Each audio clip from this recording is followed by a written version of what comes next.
إحسانه والشكر له على توفيقه وامتنانه، وأشهد أن لا إله إلا الله وحده لا شريك له تعظيما لشأنه، وأشهد أن محمدا عبده ورسوله الداعي إلى رضوانه، صلى الله عليه وعلى آله وأصحابه وأزواجه وذرياته وإخوانه وخلانه. أما بعد، السلام عليكم ورحمة الله وبركاته.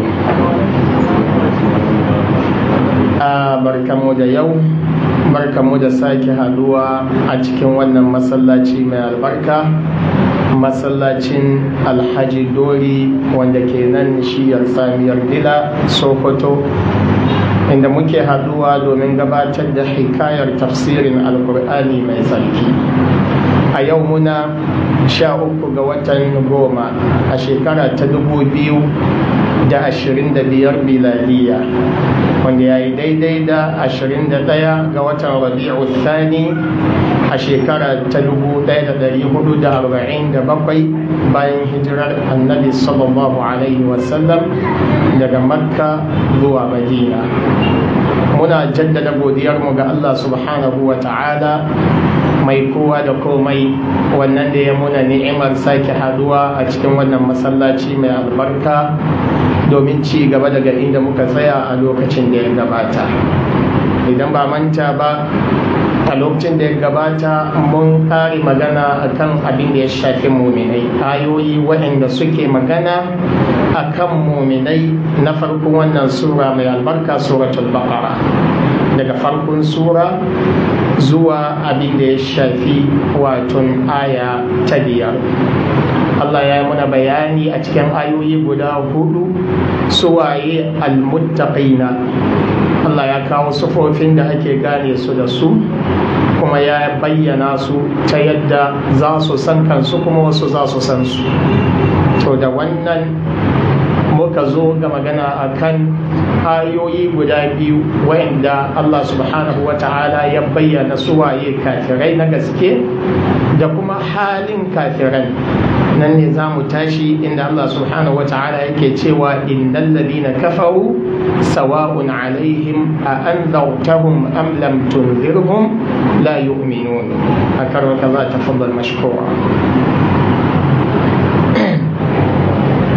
أعوذ بالله من الشيطان الرجيم. بسم الله الرحمن الرحيم. نعم. إن الذين كفروا سواء عليهم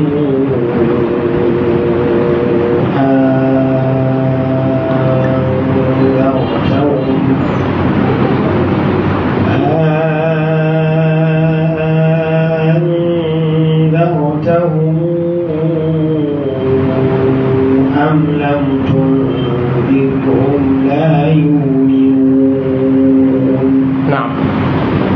ختم الله على قلوبهم وعلى سمعهم وعلى أبصارهم غشاوة ولهم عذاب عظيم.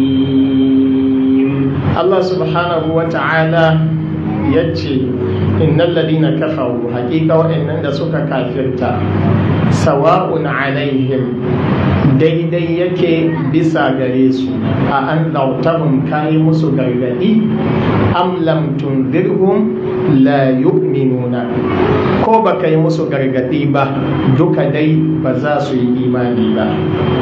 Sai Allah ya bayyana dalilin da yasa ba za su yi imani ba, ya ce khatama Allahu ala qulubihim, Allah ya sanya yunƙi a bisa zukatansu, Allah ya yunƙe zukatansu, wa ala sam'ihim, haka kuma Allah ya yunƙe wuraren jinsu, ma'ana kunnuwansu, wa ala absarihim ghishawa, haka kuma yana kariya wadda take kare idanuwansu daga ganin gaskiya, ballantana har su iya gane ta su yi aiki da ita to ta tabbata ga waɗannan idanuwan nasu. wa ala absarihim ghishawa, sai Allah ya bayyana hukubar da za ta biyo baya sakamakon kafircewar su da bijirewar su. Yace wa lahum azabun azimun, azaba wadda take mai girma ita tabbatar musu, wa lahum azabun azim. To wannan magana ce akan kafirai a cikin ayoyi guda biyu.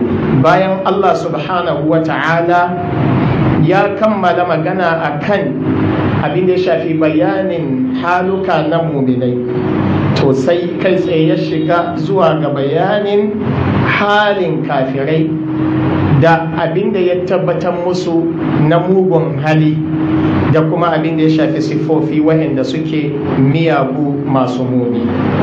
Ya ce innal ladina kafaru, hakika waɗannan da suka kafirta, ma'anar kafaru rabbul haqqa wa sataru, waɗanda suka rufe gaskiya suka kare shi ya zanto suka turbuɗe shi ta yadda ba za a iya fahimtar su ba ko a gansa ballantana a gane shi. To shine wasu daga cikin malamai suka ce wa qad kataba Allahu alaihim dalika, Allah ya riga ya hukunta haka gare su, wannan wani wajibi ne a bisa gare su domin hukunci ne na Allah subhanahu wa ta'ala. To an yi musu gargadi ko ba a yi musu ba, kamar yadda Allah na haqqat alaihim kalimatu rabbika la yu'minun. Allah ce hakika waɗannan da kalmar ubangijinka ta wajaba bisa gare su, wadda ta cancanta, waɗanda kalmar ubangiji ta cancanta a bisa gare su ba za su yi imani ba. Don haka Allah ma ya hukunta mayin imani babban ni'ima kenan da ya bisa gare ka, domin wasu suna nan ya wajabta musu yin kafirci. Haka Allah ya ce dangane da alhakin masu wato tsaurin kai cikin ahlul kitabi, wala in ataita alladhina utul kitaba bi kulli ayatin ma tabi'u qiblataka wama anta bitabi'in qiblatahum wama ba'dhum bitabi'in qiblata ba'd. Allah subhanahu wa ta'ala yace wallahi da za ka zo ma wato wa'annan da suka kafirta cikin ahlul kitabi, wa'anda aka baiwa littafi, mazawa littafi kenan, bi kulli ayatin, da dukkanin aya, kowace irin aya za ka zo musu da ita, kowace irin mu'jiza za ka bayyana musu. Allah subhanahu wa ta'ala ya ce wallahi ma tabi'u qiblataka, ba za su bi alqiblarka ba za su yi imani da kai ba ballantana har su bi alqiblarka. wa ma anta bitabi'in qiblatahum, kai kuma ba za ka bi alqiblar su ba. Don haka lakum dinukum ne waliya din, ku tsaya akan abin da kuke akai na abin da ya shafi gurbatattar aqida da bijire ma Allah subhanahu wa ta'ala, ni kuma da jama'a ta ku bar ni akan abin da nake akai na yin imani da Allah da kuma abin da nizo da shi da kuma biyayya ga Allah subhanahu wa ta'ala. To malamai, duk wanda Allah subhanahu wa ta'ala ya rubuta masa tabewa a nan gidan duniya, ba za a taɓa samun wanda zai sa ya samu rabo ba. Tun a nan duniya ba za ka rabauta ba, ballantana daɗa ka je lahira ka samu tsira a wurin Ubangiji subhanahu wa ta'ala. Saboda haka kamar ana cewa da annabi haka ne, wanda Allah ya hukunta matabewa ba fa wanda ya isa ya sa shi ya rabauta. Don haka kada ma ka wahal da kanka game da su, ka bar damuwa dangane da sha'anin su, domin annabi ya kasance yana jin damuwa kwarai da gaske ga irin bijire ma Allah da waɗansu suke yi cikin mutanen da aka aiko shi zuwa gare su. Annabi sallallahu alaihi wasallam yakan yi bakin ciki in ba su yi imani ba. To kamar Allah nan yana son ya lallashi zuciyarsa ne kuma ya yanke masa tsammani.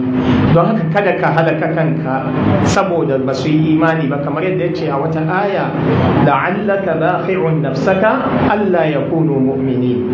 Kaga Allah subhanahu wataala nan yana jan hankali Annabi sallallahu alaihi wasallam da kada ya halaka kai ne saboda ba su yi imani ba, tunda yana yiwa suna cikin waɗanda Allah ya hukunta mai yin kafirci.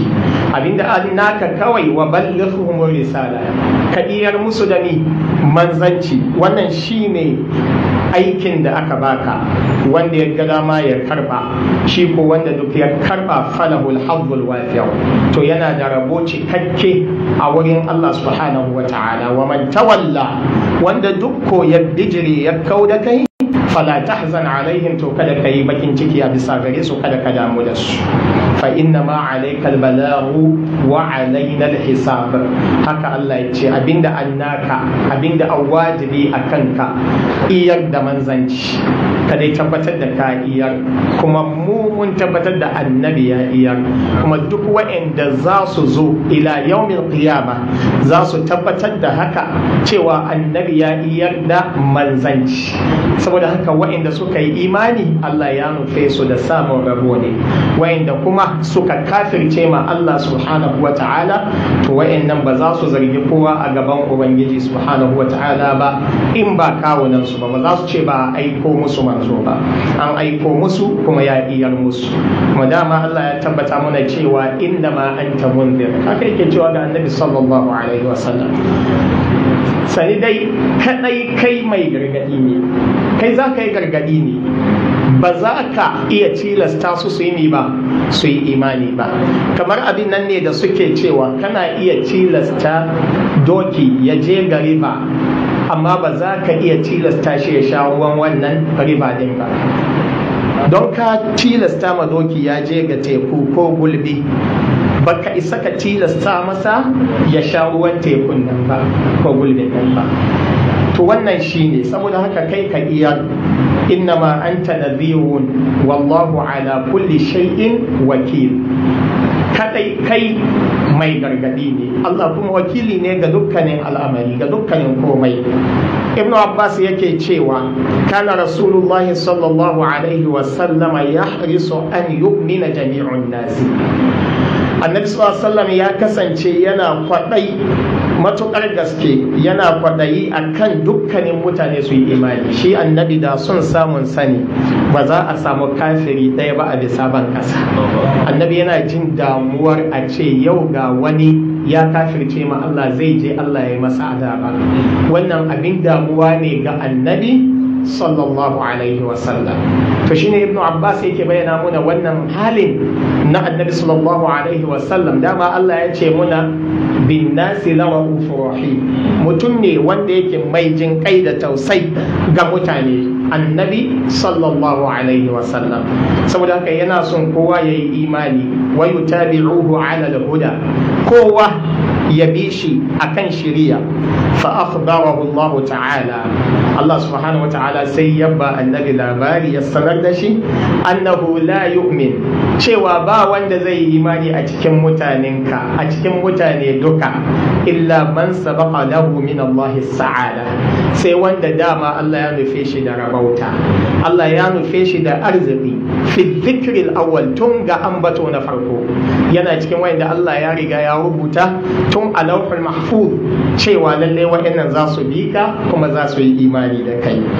Wala yadhillu illa man sabaqa lahu min Allah shaqawa, ba wanda zai bata sai wanda Allah dama ya rubuta masa tabewa, Allah ya rubuta masa rashin arziki, rashin rabo. Allah ya hukunta masa wannan fi dhikril awwal, tun can ga ambato na farko. Saboda haka kada ka damar da kanka dangane da su, hukuncin Allah ne ke zarata a kansu. To kun ga anan kamar akwai yanki tsammanin annabi sallallahu alaihi wasallama fi imanihim, a cikin abin da ya shafi yin imaninsu. Kuma kamar ana ce mai la tai'as alaihim, kada ka yi bakin ciki a kansu, kada ka damar da kanka a kansu. wannan shi gabar ayar ke bayyana muna, saboda takurar da yake samu to ya daina, ya dai ci gaba da aiki ne da aka aza masa. Zancen Allah madaukakin sarki sawa'un alaihim, sawa'un ma'anar sai mustawi, wato mai daidaita ne a kansu. To shi sawa'un din nan ko dai ya zama labari ne ga inna, sai ya zan idan ya kasance labarin inna ne to a an zautahu shi ne fa'ili, abinda takadiri shi ne sawa'un alaihim in zawuka wa adamu, gargadinka da rashin yin gargadinka duka daidai yake gare su wa'anda Allah ya sanu cewa za su mutu suna kafirai. Haka kuma sawa'u din nan zai iya kasancewa khabar ne wanda aka gabatar, shi sawa'un kenan yana iya yiwa labari ne wanda aka gabatar, sai ya zanto mi a an zautahum shine mubtada'un mu'akhkhar, mubtada ne wanda aka jinkirta suwa, sai jumlar ta kasance wato labarin inna. To sai kafirci, abinda ake cewa al-kufr huwa al-juhud, shine wato musu, mutum ya musanta abu ya ki yarda da shi. Asali ne daga al-kafr ne, al-kafr da fatha ga kafin, ma'anarsa asatu, wato rufe abu ka lullube shi ta yadda ba a ganinsa, kaga ka boye shi kenan. Wa minhu summiya al-layl kafira, daga gare shi ne aka ambaci dare cewa kafira, wato saboda mi li'annahu yasturu al-ashya'a bi zulmati, domin shi dare yana rufe abubuwa da duhunsa. Idan aka samu duhun dare za a kai lokacin da ko tafinka ba za ka gani ba, tafin hannunka ba ka gani. To saboda wannan lullubewar da yake wa abubuwa shi dare sai aka ambace shi da kafira. Shi ko kafiri wannan yana rufe gaskiya ne bi juhudihi da musunsa. To kun ga anan akwai mi, akwai kamanceceniya, kamar yadda dare yake rufe abubuwa da duhunsa, haka kafiri yake rufe gaskiya da musunsa. Wannan shine. To kafirci kuma yana da rassa guda hudu, kashi-kashi ne har guda hudu. Akwai kufru inkari, kafirci na musantawa, ya zanto mutum la ya'rifu Allah aslan wala ya'tarifu bihi, bai san Allah ba ka cokan ga asli ga baki ɗaya bai san Allah ba, bai ma gane Allah ba, bai fahimci Allah ba, bai san wane ne ake kira Allah subhanahu wa ta'ala ba, sa'annan bai yi imani da shi ba, bai kudurce shi ba, bai yadda da Allah ba subhanahu wa ta'ala, bai yadda da kenan Allah ya kasance abin bauta wanda a shi kadai ba. To wannan shi ake kira da kufru inadin. Akwai kufrul juhud, kafirci na musantawa, na musu kenan, shine an ya'rifa Allah bi qalbihi, ya san Allah da zuciyarsa, ya tabbatar da akwai Allah kuma ya yarda da Allah shine macancancin bauta, sai dai wala yaqiru bi lisani, baya furustawa, bai tabbatar da wannan ba da harshensa, bai furta wannan ba da abin da ya shafi waton harshensa. Kamar ne ka kufri iblis, kamar kafircin iblis, wa kufri yahud, da kafircin yahudawa. Iblis ya yarda da Allah, ya san Allah Allah ne, yahudawa ma haka, sai dai mi, sai dai sun kafirce ma Allah ne a bisa son rai. Shi yasa Allah subhanahu wa ta'ala da yake ba mu labari a kansu su yahudawa, sai ya ce falamma ja'ahum ma'arafu kafaru bihi, da abinda suka riga suka sano tun a baya, tunda a cikin littafinsu akwai bayanin annabi sallallahu alaihi wasallam, yanzu ga annabin ya bayyana sai suka kafirce masa. Kaga sun kafirce ne tare da ni, tare da sani, tare da ilimi. Sannan akwai kufrul inad, kafirci na tsaurin kai, kamar abin da ke faruwa a wurare mabambanta, kuma har ila yau yana faruwa. Idan na isko iyayena da kakannina akan wani abu da suke a kai na bata, to ba zan furfura shi ba, shi zambi don kada in saba ma tsari na gidanmu, kada in saba ma iyaye na da kakannina.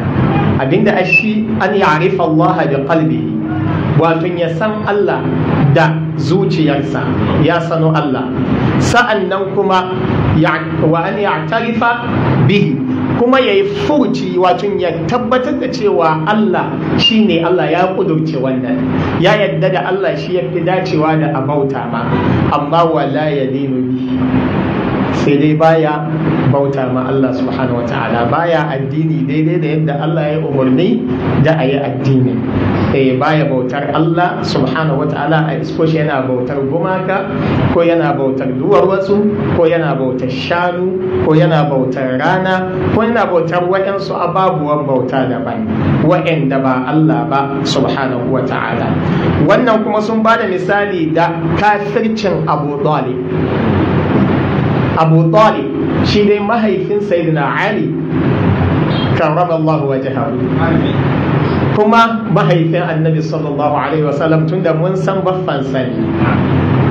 Ku lura da irin kariyar da ya baiwa musulunci, ku lura da irin kariyar da ya baiwa Annabi sallallahu alaihi wasallam. Ya wahala kwarai da gaske, kuma Allah ya karfafi wannan addinin da taimakonsa ga Annabi sallallahu alaihi wasallam, domin sun yi ta kokarin su kashe Annabi ya hana, sun yi ta kokarin su cutar da Annabi ya hana, ya ba shi kariya, kuma ya faɗa musu ba wanda ya isa ya taɓa Annabi sallallahu alaihi wasallam matsawar ina da rayuwa, haka ya ce musu. Annabi ya yi ta kokarin ya ga cewa Abu Talib ya shiga musulunci, amma saboda ni kalima ta riga ta rigaya, har ya mutu bai bauta ma Allah subhanahu wa ta'ala ba. Ya yadda da Allah, ya yi ta furuci wanda ke gwadin shi musulmi ne. Wannan ya ja da yawa daga cikin malamai tun ba yau ba ga ganin cewa Abu Talib musulmi ne. Da yawa daga cikin malamai suna kallon irin furucin da yake yi dangane da Annabi, dangane da musulunci, sai suna ganin cewa ai musulmi ne. Amma abin da ya faru lokacin da zai mutu, shi ya tabbatar da bai mutu akan musulunci ba. Duk da irin wannan maganar wasu ba su cika son a yi ta ba, baka fi Allah son sa ba, baka fi Annabi sallallahu alaihi wasallama son sa ba, sai dai ka yi hukunci da abin da ya tabbata, wanda aya ta tabbatar. Lokacin da zai rasu, Annabi ya zo gunsa, su Abu Jahal sun zo gunsa. Annabi yana ce masa, ya ammi qul la ilaha illallah kalimatan uhajju laka biha inda Allah. Ya kai baffana, ka ce la ilaha illallah, kalma ce kwara ɗaya wadda zan kafa maka hujja da ita a wurin Allah subhanahu wa ta'ala, ya zanto Allah ba zai maka azaba ba. Su kuma su Abu Jahali suna kusa, suna ce mai a targhabu an millati Abdul Muttalib, yanzu zaka kyamaci addinin iyaye da kakanni, addinin Abdul Muttalib, yanzu shi zaka bari ka bi addinin yara, ƙananan yara?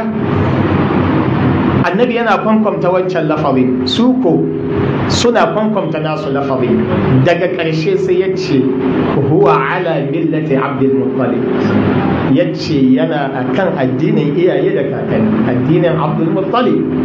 Annabi sallallahu alaihi wasallam ya ji damuwa kwarai da gaske, ya shiga cikin bakin ciki saboda rasuwar baffa ne wanda ya bashi kariya akan tafarki wanda yake ba na musulunci ba. To Annabi sallallahu alaihi wasallam sai ya shiga neman masa gafarar Allah, yana ta istighfari. To sai Allah subhanahu wataala ya saukar da aya take cewa ma kana lin nabiyyi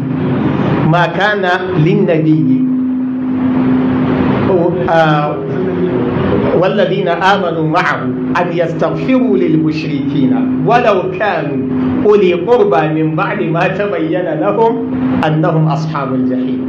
الله يكبر الأبارة وما كان استغفار إبراهيم لأبيه إلا عن موعدة وعدها إياه falamma tabayyana lahu annahu aduwwun lillahi tabarra'a min.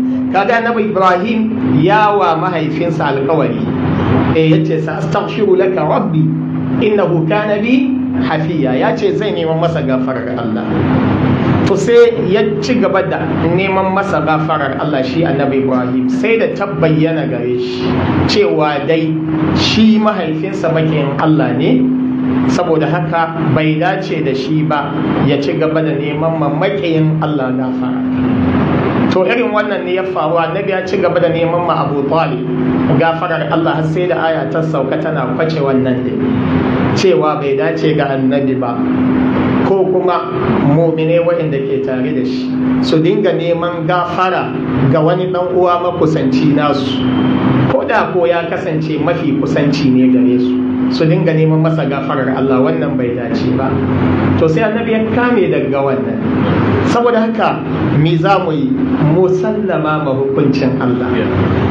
Ba wani mumini da baya jin damuwar rasuwar Abu Talib a bisa wannan tafarkin. Amma duk yadda ka so ba za ka ce lallai Abu Talib musulmi ba ne, sai dai abinda ba ka iya hukunci da shi. Na taɓa faɗi a nan, ka ce lallai sai ya shiga wuta, to dan kuma matsala ke. Kada ka yi hukunci da wanda ya mutu kafiri ka ce lallai sai Allah ya sa shi wuta. Wannan mashi'a ce ta Ubangiji, ba lallai ba ne ya zanto in mutum ya mutu yana kafiri ya zanto ka yi hukunci da lallai sai Allah ya sa shi wuta. Amma fa ba zai shiga kuma aljanna ba. Babu shi babu aljanna don kafiri ne. Ayoyi sun tabbatar da haka. Ba wanda zai shiga aljanna sai wanda ya yi imani kuma ya yi aiki na ƙwarai. To amma ba za ka kuma yi hukunci da cewa lallai ɗan wuta ba ne. Ina fatar an fahimta. Saboda haka mu ƙaurace ma abin da ya shafi jayayya da kuma abin da ya shafi aibanta junanmu akan wasu masail wanda Allah ya fi mu sani a kansu. Allah shi ne masani, mu ba mu san komai ba. To kuma sai mu dawo muna ta ƙoƙarin waton yin kwaskwarima ga wani hukunci na Allah subhanahu wata'ala. Wannan nifaqi ne, munafici ne, baya cikin imani. Sallamawa ka kai ga hukuncin Allah duk yadda abin nan ko ya bata mare, duk yadda yake damar da kai.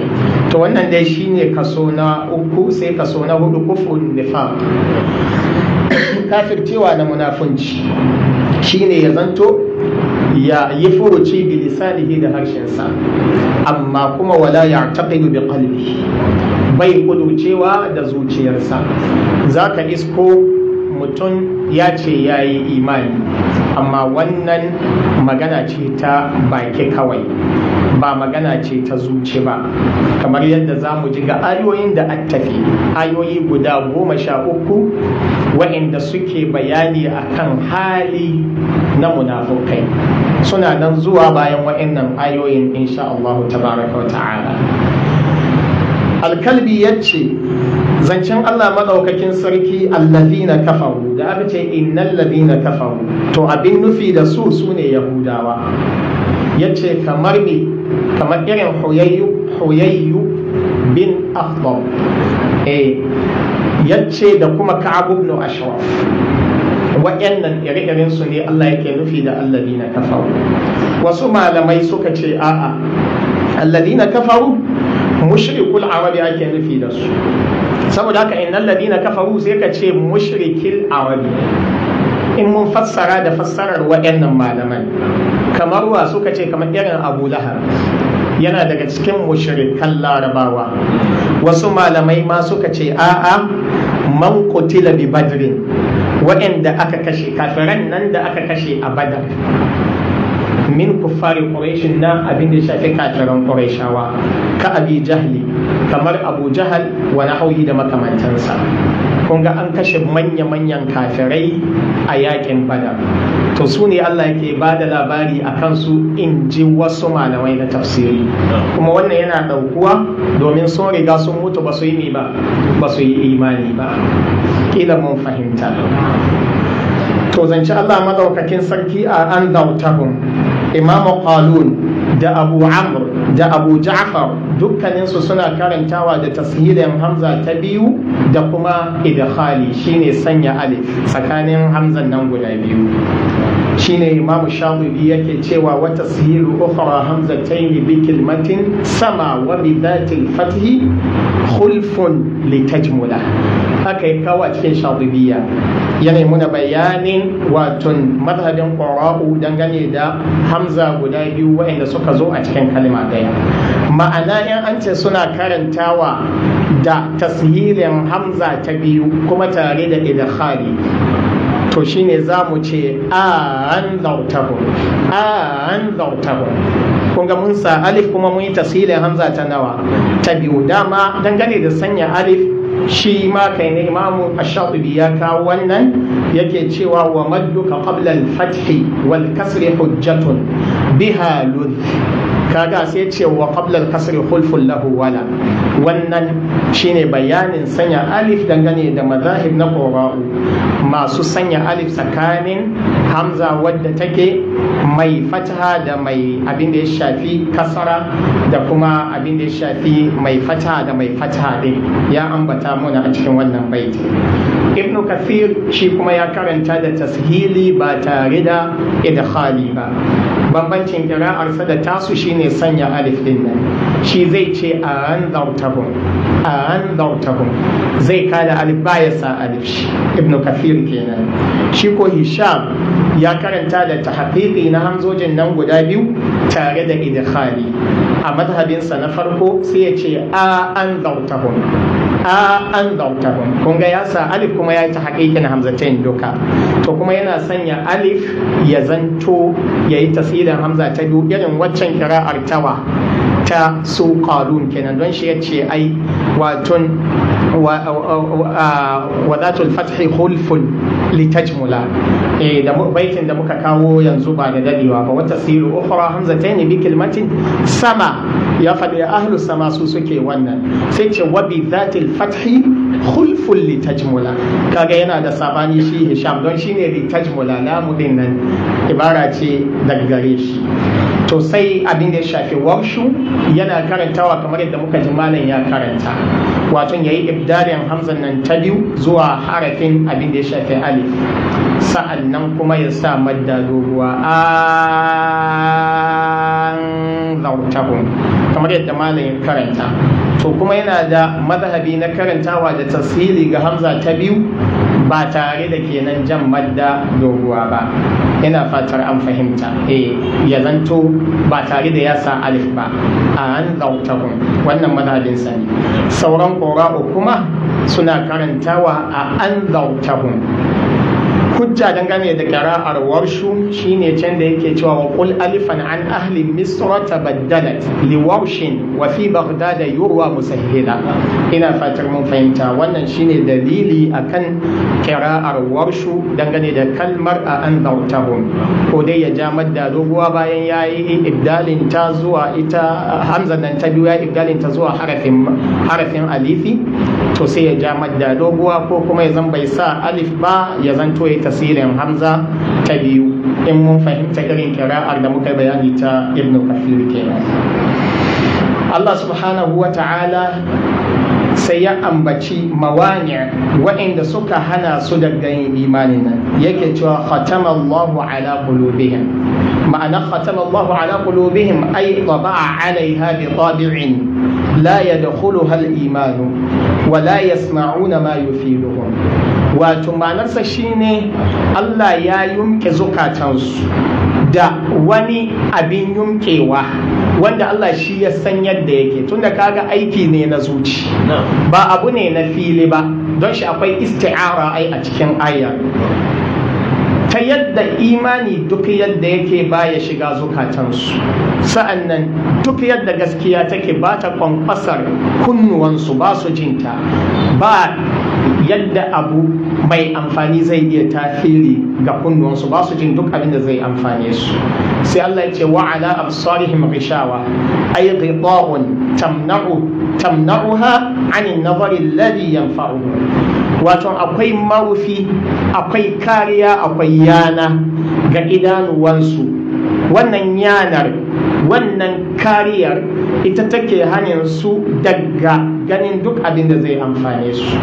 To malamai wa'annan su ne hanyoyi na ilimi na sano abu, kuma su ne hanyoyi na abin da ya shafi alkhairi, ka jiyo alkhairi ka sano alkhairi. Ta wa'annan hanyoyin ne guda uku da Allah ya ambata, su ko an kulle su gare su, saboda haka babu wani alkhairi da ake fata daga gunsu.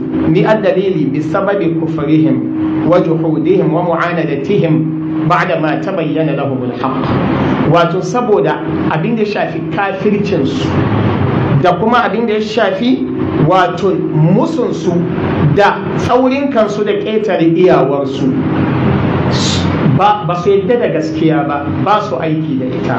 To saboda haka sai Allah shi ko ya rufe zukatansu, sa'annan ya rufe abin da ya shafi kunnuwansu, sannan ya sanya kariya ga idanuwansu, don haka ba ta yadda za su iya saduwa da alkhairi baya saduwa gare su, su ɗin ba su saduwa zuwa gare shi. Don haka kada ma ka yi tsammanin ka samu alkhairi daga wanda a irin haka, kada ka yi tsammanin ka ganshi yana aikata alkhairi. A'a, Allah subhanahu wa ta'ala yana cewa a wata aya, wa nuqallibu afidatahum wa absarahum kama lam yu'minu bihi awwala marra wa nadharuhum fi tughyanihim ya'mahuna. Kaga Allah ce muna jujjuya, muna jirkita abin da ya shafi zukatansu da gannansu, idanuwansu kenan. Wa nuqallibu afidatahum wa absarahum kama lam yu'minu bihi awwala marra, kamar yadda ba su yi imani da shi ba a farkon al'amari.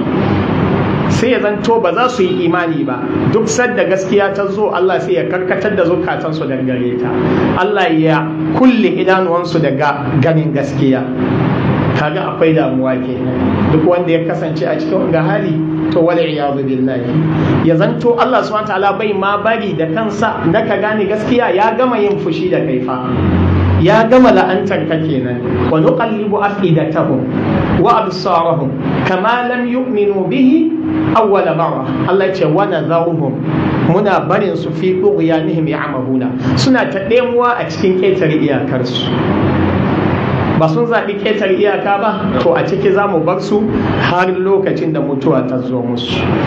Haka Allah subhanahu wa ta'ala yake cewa a wata aya, lahum qulubun la yafqahuna biha wa lahum a'yunun la yubsiruna biha wa lahum adhanun la yasma'una biha.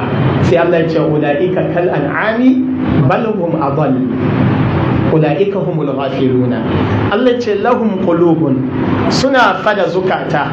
Wa'annan fa kafiran, duk kafircin da kuke gani gare su, suna yin sani alhali suna da zukata wanda ya kamata su hankalci gaskiya da zukatansu.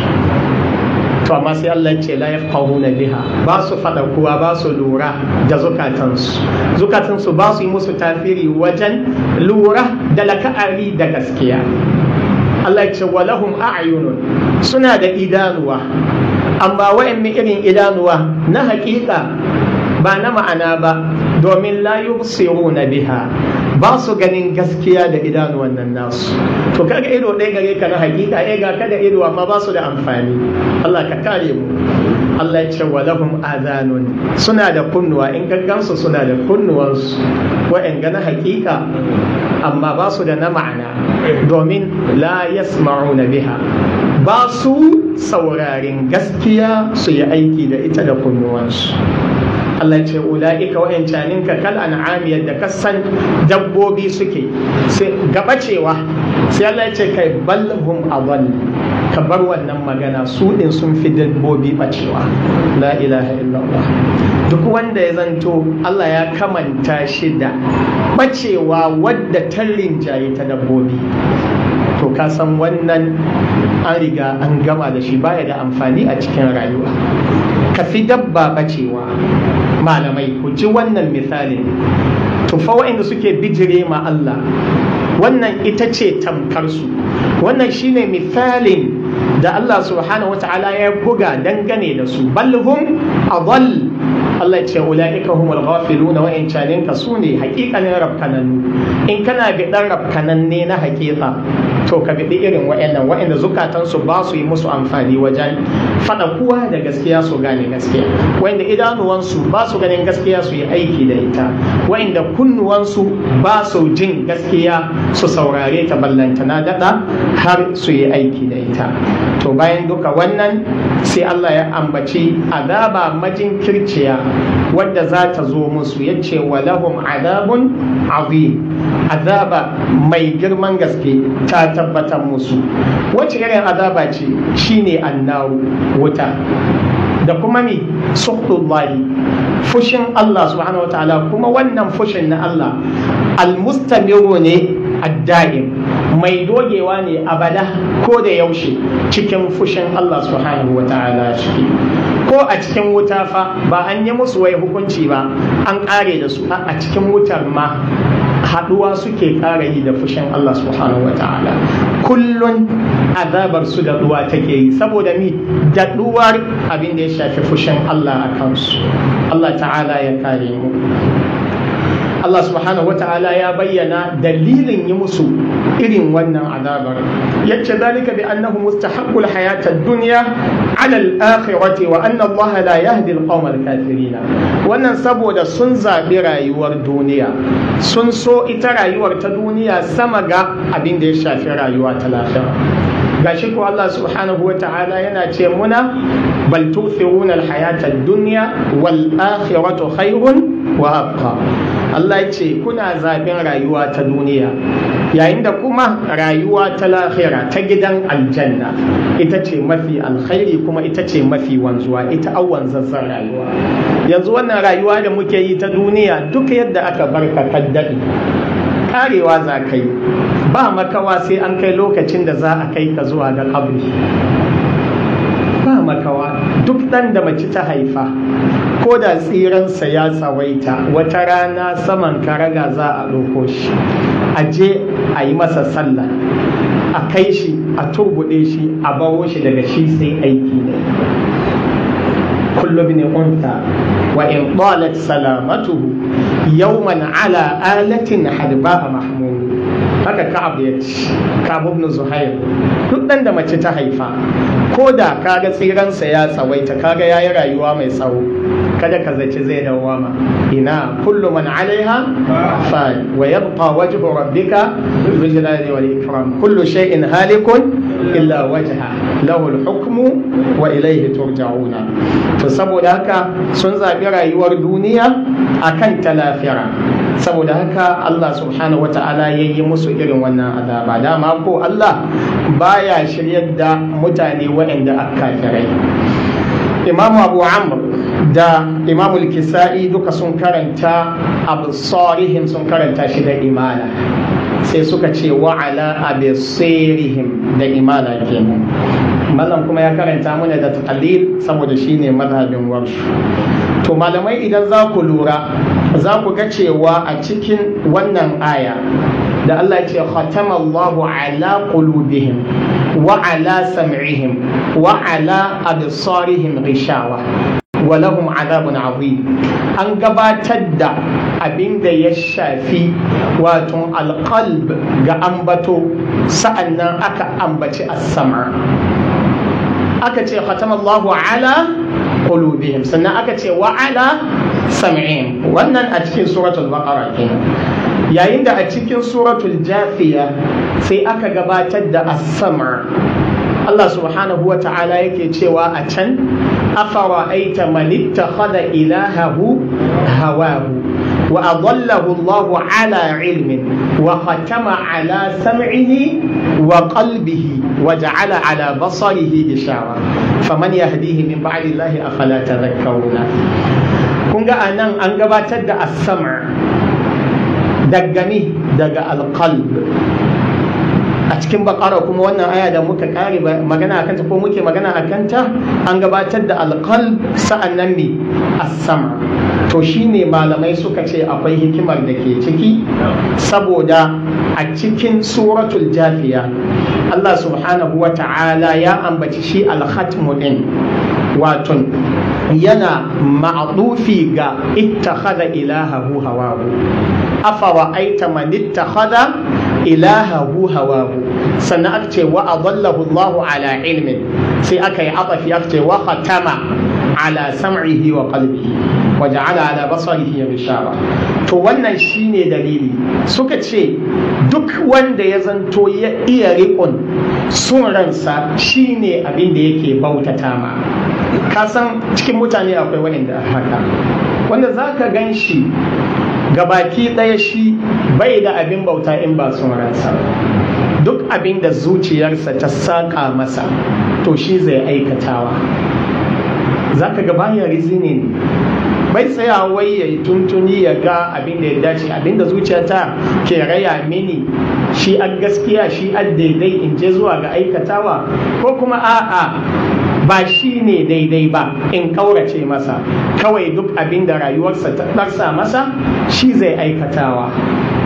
Duk wanda a haka ya halaka. Shi yasa ai mai burda yake cewa wa khalifin nafsa wa shaitana wa asihima wa inhuma mahaddaka nusha fattahimi. Yace ka saba ma rayuwarka, mutum baya da maƙiyi na farko kamar rayuwarsa. Ai wanda ya yarda da haka to bai dace a ce yana ma kallon su wani da wani a matsayin makiya ne ba. Ka fara zargin rayuwarka. ونفسك ثم لا تذمم سواها لعيب فهو أجدر من ذممت. هكا mai manzumatul albiri yace wa nafsaka dhumma, rayuwarka ka zarge ta, ka zargi rayuwarka, la tadhmum siwaha, kada ka zargi watatta, kada ka koma kana zargin wasu, ka bar rayuwarka ga ta nan tana aikata duk abin da ta ga dama. Dama Hausawa suna cewa laifi tudu ne, naka kakan take sai ka hango nawa na wani. To shine yake ce muna nan wa nafsaka dhumma la tadhmum siwaha, kada ka zargi wata rayuwarka li'aibin, ga wani aibi, ka ce ai wani yana da aibi, wani aibi ka zage gare shi, wani in yana faɗin ayyuban mutane kai ka ce babu sarkakakke a bisa ban kasa in ba shi ba. To wannan babbar illa kenan, saboda mi rayuwarsa ta rude sa. Shi ne ya ce fahya ajdaru man zamamta, duk wanda za ka zargi mafi cancanta bai kai ga rayuwarka ba. To shi ne ma'anar shi mazancin wannan malamin wa khalifin nafsa, ka saba ma rayuwa, wa shaitana da shaitan wa asihima, ka kiyaye su, ka kula da su. In kai yadda ka yi biyayya ga ranka za ta kai ka ga halaka, in ko kai yadda ka yi biyayya ga shaitan to shi ma zai kai ka ga halaka, don shi abokan rakiya yake nema zuwa wuta. Wannan shi ne abin da ya alƙawalanta da Ubangiji subhanahu wa ta'ala. Ya ce kai ko da nasiha suka farfarce ma, suka aza ka ga wani abu suna gwada ma lallai babu abin da ya yi kyawunsa, ba abin da ya yi dacewarsa, wallahi ka fara tuhumta su. Tsaya ka yi tuntuni, ka gano abin nan haka yake yadda suka raya ma, ko kuma a'a sabaninsa ne akasinsa ne. To wannan shi ne. To saboda haka da aka yi afafin shi alhatmu din akan ittakhadha ilahahu hawahu, sai zanto aka fara ambaton as-sam'. Mi dalili saboda wanda ya rike sumransa a matsayin abin bautarsa, abu na farko da yake farawa shine duk sanda za a yi masa nasifa ba zai yadda ya mi ba, ya saurara ba. Ballantana har ya kai gami zuciyarsa. To don shi sai Allah ya ce wa qatama ala sam'ihi, ko saurare bai ballantana daɗa saurarin yayi tafiri gami ga zuciyarsa. To malamai in kun fahimta akwai hikima cikin gabatarwa da jinkirtarsuwa a cikin ayoyin ga guda biyu da muka yi bayaninsu. Abu Hayyan ya ce an ambata a cikin wayannan ayoyi guda biyu, Allah subhanahu wata'ala ya ambaci nau'uka na fasaha masu yawa. Ya ce to amma dai daga ciki za mu zaƙul wani abu mu faɗa. yace daga ciki akwai al-khitabul 'am, al-khitab al-'amul lafzu al-khassul ma'na. Al-khitab khitab ne wanda ke 'amul lafzi, wato yana da mi al-khitab al-'amul lafzi wanda yake lafazinsa gamamme ne, an zo da magana wadda ga lafazin ta yi mi ta game, amma al-khassul ma'ana yana da keɓantacciyar ma'ana wa'inda aka nufa daban, kamar mi innal ladina kafaru an kace sawa'un alaihim, kaga ai anan duka kafirai an ka ambata ko magana tana game dukkanin mi dukkanin kafirai, to amma kuma ba fa dukkanin kafirai ake nufi ba, tunda ai ko a wa'anda suka zo yakin badar da yawansu sun shiga musulunci daga baya, wasu tun sadda aka kamo su ma suka shiga musulunci, wasu kuma bayan an fanshe su sa'an nan suka dawo akan mu'amalar da annabi ya yi da su mai kyau da sahabbai, suka ga cewa kai musulunci shine abin riko, suka dawo muminai. Wasu kuma daga baya har aka zo lokacin fathu makka, a lokacin jaziratul arab duka sun shiga musulunci, da yawansu sun je yakin badar, wasu su sun je yakin uhud da makamantan yakoka da aka yi a wannan lokaci. To ka koga da ayar nan lafazinta gamamme ne, to da dukkanin kafirai ba su yi mi ba, ba su yi imani ba, da ba za a samu wasu daga cikinsu su yi imani ba a wannan lokaci. To amma ga magana ta zo da lafazi gamamme, don shi aka ce al'amul lafzi, mai gamammin lafazi, magana ce wadda take lafazinta ya game kowa da kowa cikin kafirai, amma fa al-khassul ma'ana yana da keɓantacciyar ma'ana, domin mun faɗi wa'anda ake nufi, har ma malaman tafsiri suka yi sabani, wasu suka ce yahudawa ne, wasu suka ce a'a kafiran makka ne, mushrikan makka, wasu suka ce a'a waɗanda aka kashe a lokacin yakin badar. To kaga yana nuna cewa lafazin ayar ba gamamme ba ne, wannan ko fasaha ce ta alqur'ani.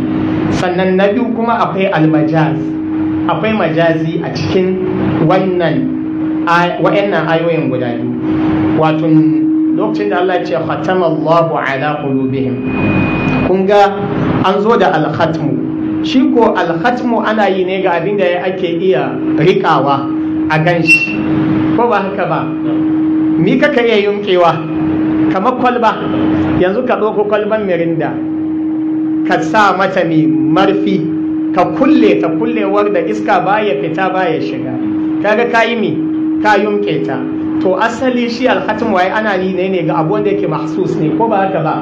To sai yau aka ce an yunke zukatansu, to kaga tsatsage gaggwanansu an kai an kasa wani abu aka kulle zukatansu, a'a kullewa ce ta mi ta ma'ana, saboda haka annan an samu majazi, kila in mun fahimta malamai, saboda wato ita zuciya lokacin da bata karbi gaskiya ba tare da bayyanar gaskiya, sai aka aro waccan kalmar ta al-khatmu sai aka aikatar mata, aka ce ai Allah ya yunke zukatansu, don haka wannan sai ka ce mai majazul isti'ara, majazi ne na isti'ara.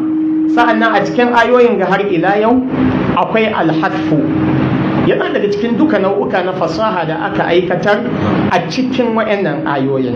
Kaga Allah ce innal ladina kafaru sawa'un alaihim a anzartahum am lam tunzirhum la yu'minuna.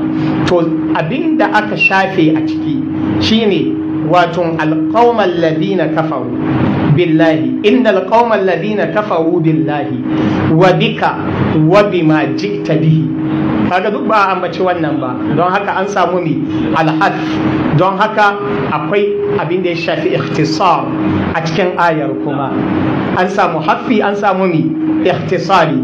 ina fatan mun fahimta daga cikin haffi har ila yau da Allah ya ce la yu'minuna, kaga ai ma'ana tai la yu'minuna billahi wa bima akhbartahum bihi anhu, ba su imani da Allah, ba su imani da abinda ka labarta musu daga wurin Allah subhanahu wa ta'ala. Kaga shi mana an samu mi an samu ikhtisar, an samu alhad. Ina fatar mun fahimta wannan yana da yawa cikin alkur'ani. In muka lura da ayoyi na cikin suratu Yusuf, irin yadda Allah subhanahu wa ta'ala ya kawo muna wato abin da ya shafi kissar annabi Yusuf, wadda za a iya rubuta littafi 100 bata kare ba, amma a cikin sura guda Allah subhanahu wa ta'ala ya takaici kissar nan tun daga mafarkinsa har zuwa lokacin da ya zauna gidan yari, har zuwa lokacin da Allah ya aiko shi yana annabi, da sake haɗuwarsa da ya yi da mahaifinsa da 'yan uwansa duka. In kuna tunawa lokacin da sarki ya yi mafarki, malik ya ce inni ara sab'a baqaratin simanin ya'kuluhunna sab'un ijafun wa sab'a sumbulatin khudrin wa ukhra yabisat ya ayyuhal mala'u aftuni fi ru'yaya in kuntum للرؤيا تعبرون مي سكتي أضغاث أحلام وما نحن بتأويل الأحلام بعالمين سي الله يتي وقال الذي نجا منهما وادكر بعد أمة أنا أنبئكم بتأويله فأرسلون يوسف أيها الصديق أفتنا في 7 بقرات سمان يأكلهن 7 عجاف و7 سنبلات خضر وأخرى يابسات لعلي أرجع إلى الناس لعلهم يعلمون تؤنن كل رد يد أبن يكي قال الملك إني أرى 7 بقرات سمان فركيني يا مفركي أتكم بچنسا yana son a fassara masa wannan mafarkin, sai ya nemi 'yan majalisarsa da su ba shi labarin wannan mafarki menene yake nufi, saboda an gwada min lokaci ba lokaci zan kai inda nake son yi magana a kai. To sai su suka ce wallahi wannan kawai yayin mafarki ne, mu ba mu da masaniya da abin da ya shafi fassarar mafarki, saboda haka a ɗaiɓar maganar ga ta mafarkin ka kai ranka ya dare. To sai wanda ya tsira lokacin da yake gidan yari da shi da abokinsa, wayannan mutum biyu na taɓa maganar su kila a nan, in ma ba nan ba na ji kila makaranta. To sai ya tuna maganar da suka yi da annabi Yusuf alaihi salam cewa udkurni inda rabbik, in ka zo wurin mai gidanka ka ambace ni, ka tunatar da shi dangane da ni.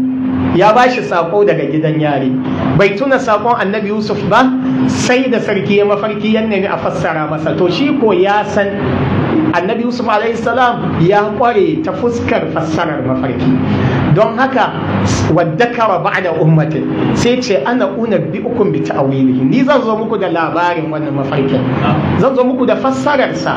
Fa arsilun, kun ga ya nemi yanzu su aika shi, a bashi umarni ya je ya zo da bayanin mafarki. To ba a faɗa muna ba a cikin aya, ai har sun gamsu da request nashi, har sun aika shi, har ya kama hanya ya tafi, har ya isko a nan gidan yari, masu tsawon gidan yari ya nemi yana son ya gana da annabi Yusuf, an ba shi dama ya ga annabi Yusuf.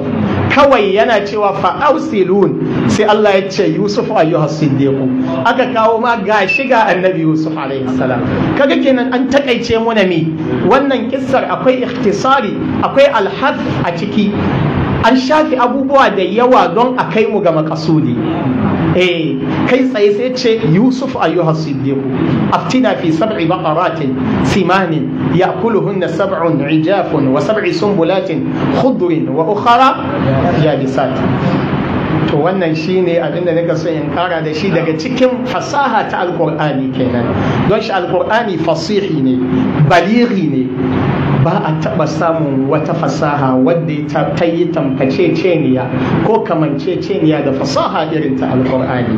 Saboda lokaci mu yi haƙuri mu takaita a nan, duk da ayoyin dai ba mu karkare magana akan su ba insha Allah.